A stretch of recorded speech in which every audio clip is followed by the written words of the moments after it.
Hello everyone, welcome to Drawing with Dendorrity. I'm Dendorrity, and today I would like to cover drawing a character from the upcoming movie release, The Angry Birds. The character that we're going to draw today, his name is Red, and he's actually voiced by Jason Sudeikis in the movie. So let's go ahead and begin. Now when we start, we just want to get the general shapes blocked in. Don't worry about making every line perfect. They don't have to be perfect. You can always go back and erase.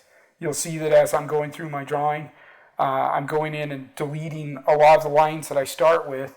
I'm also using a little bit thicker of a line here because I'm not afraid to go back and delete it and continue to refine the sketch until I get it where I would like it to be. I'm going to add in a background, and I decided to choose the house that Red lives in for part of the background. Next, I go in to add values into the piece.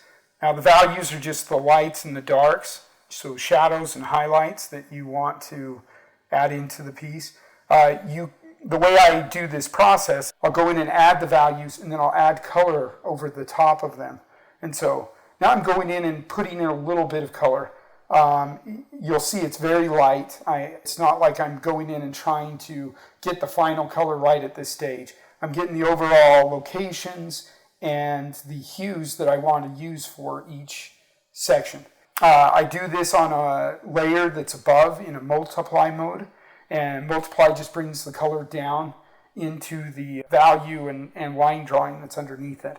It's a very easy way to do it, and makes the process very nice because you get to control your lights and darks at the very beginning.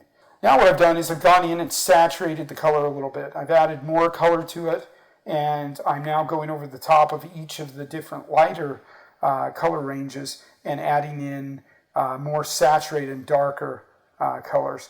I have a tendency to work from dark to light. I'll get in my beginning, I'll go in and put in my medium tones, and then I'll go in and add in the darker value range. And it's very end process, that's when I'll go in and add the highlights. And it's when you add the highlights, the image really starts to come to life. Okay, so from here you'll see darker ranges. I'm still defining everything with color. This is where I go in and actually add more saturated values as well. I continue to build up the saturated values.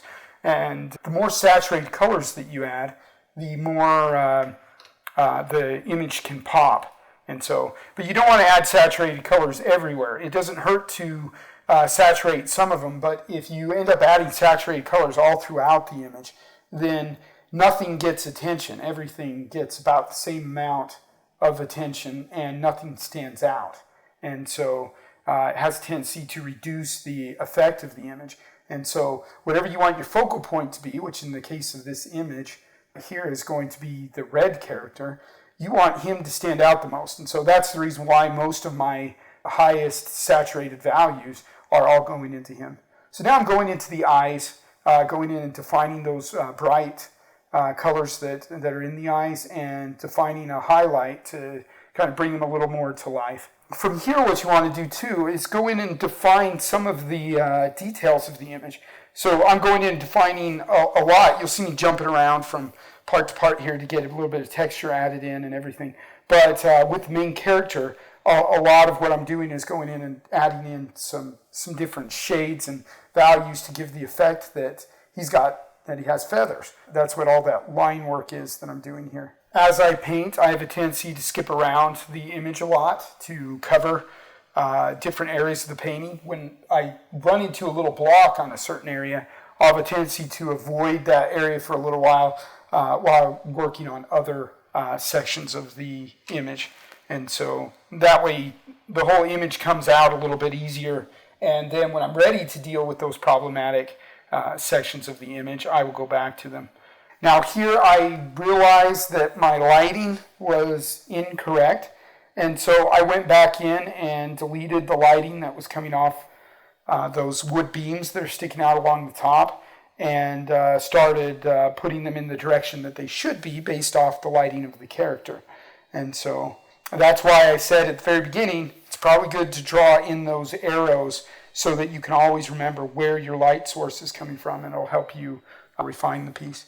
Now, adding in texture and other things like that as you're painting in color is just a simple process of selecting the colors that are currently down and selecting a little bit darker, a little bit lighter, depending on what type of texture you're trying to add. I'm also doing some additional colors. Don't be afraid. Now, this character's red, and so because he's mostly red, that doesn't mean we have to stick with just reds throughout his entire piece. So I've got a bunch of oranges, and as well I started going in and adding in some highlights that are more of a yellow color.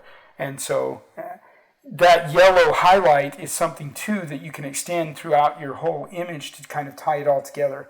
And that is what we're mainly looking for at this point, is to make sure that we have colors that extend all throughout the image to bring everything together. That's it for now. Thanks for watching, and feel free to subscribe to my channel, The Art of Dendorrity, to see new and updated content every week. Also, feel free to comment below. What do you think I should draw in the next episode? Hope you have a great week, and we'll see you next time.